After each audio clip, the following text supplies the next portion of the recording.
स्वागत है मित्रों, आप सभी का विजय सिंह यूट्यूब चैनल पर। मैं विजय सिंह और मित्रों, हमने पिछले लेक्चर में चर्चा की संवैधानिक उपचारों के अधिकार की, यानी अनुच्छेद 32 की मैंने आपसे चर्चा की।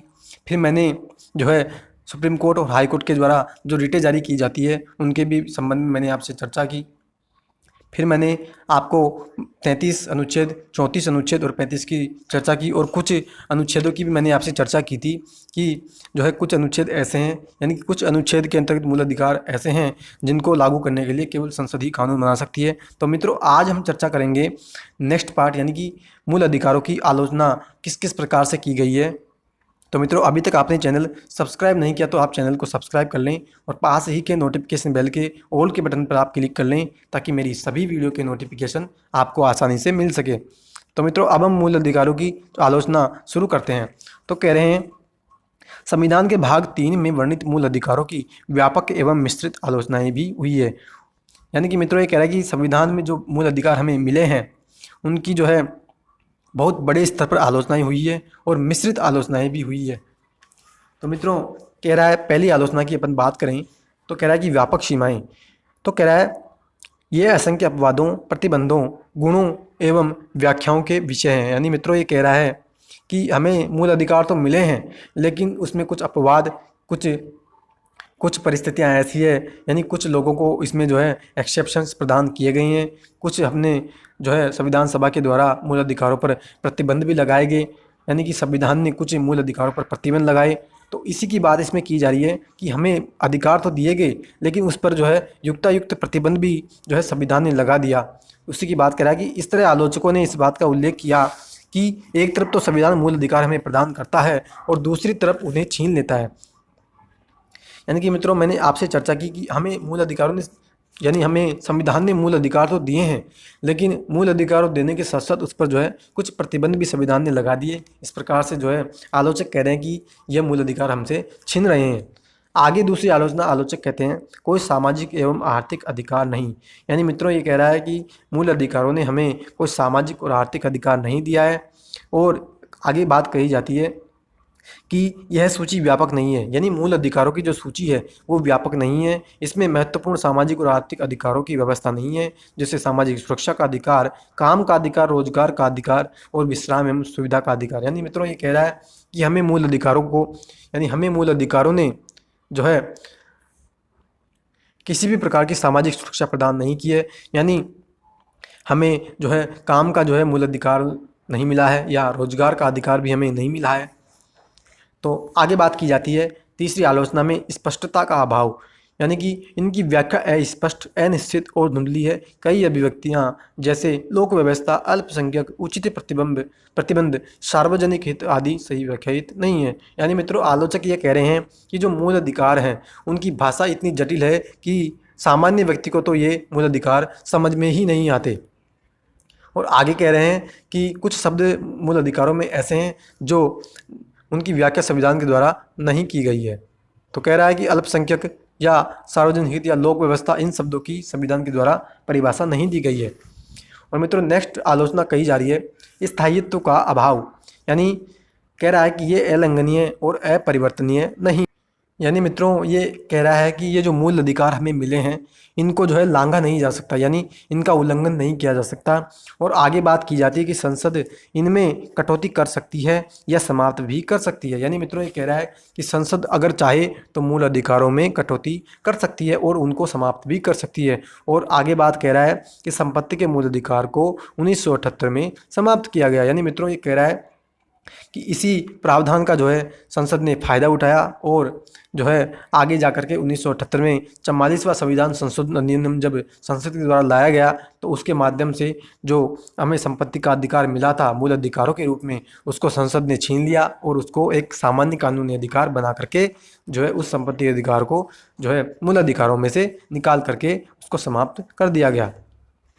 तो मित्रों, आगे आलोचक कहते हैं कि आपातकाल के दौरान स्थगन, यानी कह रहे हैं स्थायी राष्ट्रीय आपातकाल के समय इनके क्रियान्वयन का स्थगन, इन अधिकारों पर एक और प्रतिबंध है। यानी मित्रों, ये कह रहे हैं कि अगर भारत में राष्ट्रीय आपातकाल लग जाए तो उस स्थिति में जो व्यक्तियों के जो मूल अधिकार हैं अनुच्छेद 20 और 21 को छोड़ करके, तो उन सभी मूल अधिकार भारत में जो है नागरिकों के निलंबित कर दिए जाते हैं।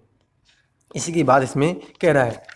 और फ्रेंड्स आगे बात करें तो कह रहा है कि महंगा उपचार यानी न्यायपालिका को इन अधिकारों की रक्षा और विधानमंडल व कार्यपालिका द्वारा इस पर हस्तक्षेप के विरुद्ध जिम्मेदार बनाया गया है, लेकिन न्यायिक प्रक्रिया आम आदमी के लिए काफ़ी खर्चीली है। यानी मित्रों एक आसान भाषा में कह रहा है कि अगर व्यक्ति के मूल अधिकार उल्लंघन हो तो जो मूल अधिकारों की सुरक्षा के लिए अगर व्यक्ति सुप्रीम कोर्ट या हाई कोर्ट जाना चाहे तो जा तो सकता है, लेकिन जो वहाँ पर जाकर के जो मूल अधिकारों को लागू करवाने के लिए जो खर्चा आता है, यानी कि यह जो प्रक्रिया है मूल अधिकारों को लागू करवाने के लिए, वो काफ़ी खर्चीली प्रक्रिया है। इसके कारण ये कह रहा है कि मूल अधिकारों का लागू करवाने के लिए जो सुविधा संविधान ने प्रदान की है वो केवल धनी लोग ही इस सुविधा का फ़ायदा उठा सकते हैं। यानी आम आदमी जो गरीब आदमी है वो मूल अधिकारों को लागू करवाने के लिए सामान्यतः हाई कोर्ट और सुप्रीम कोर्ट नहीं जा सकता, लेकिन जो धनी व्यक्ति है जो पैसे जो है अफोर्ड कर सकते हैं वे अपने मूल अधिकारों को लागू करवाने के लिए सुप्रीम कोर्ट और हाई कोर्ट जो है आसानी से जा सकते हैं। आगे फ्रेंड्स कह रहा है निवारक निरोध।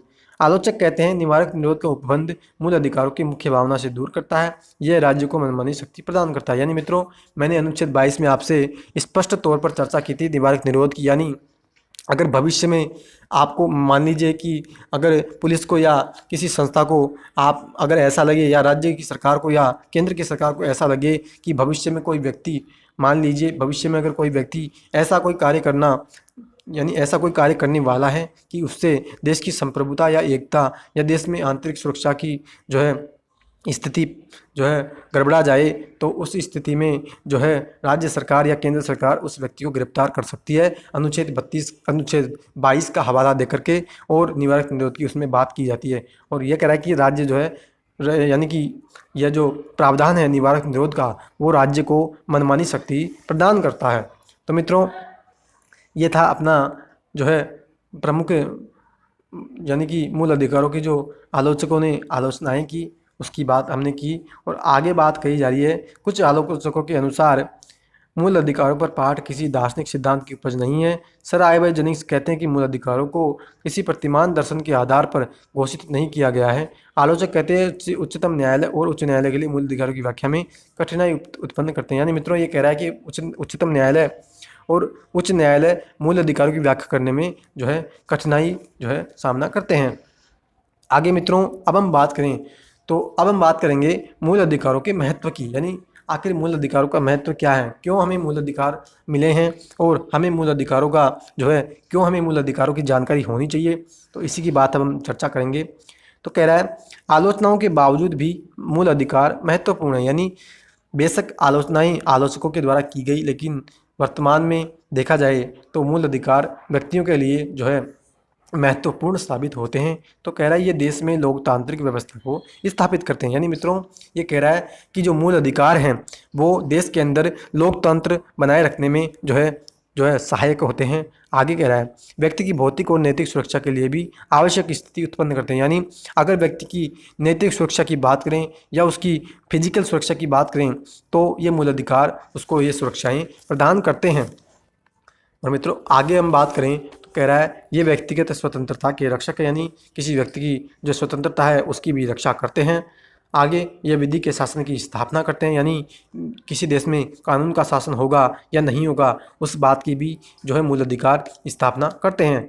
आगे कह रहा है ये अल्पसंख्यक और समाज के कमज़ोर वर्गों के हितों की रक्षा करते हैं। यानी समाज में या देश में जो अल्पसंख्यक वर्ग हैं उनके हितों की भी ये मूल अधिकार रक्षा करते हैं।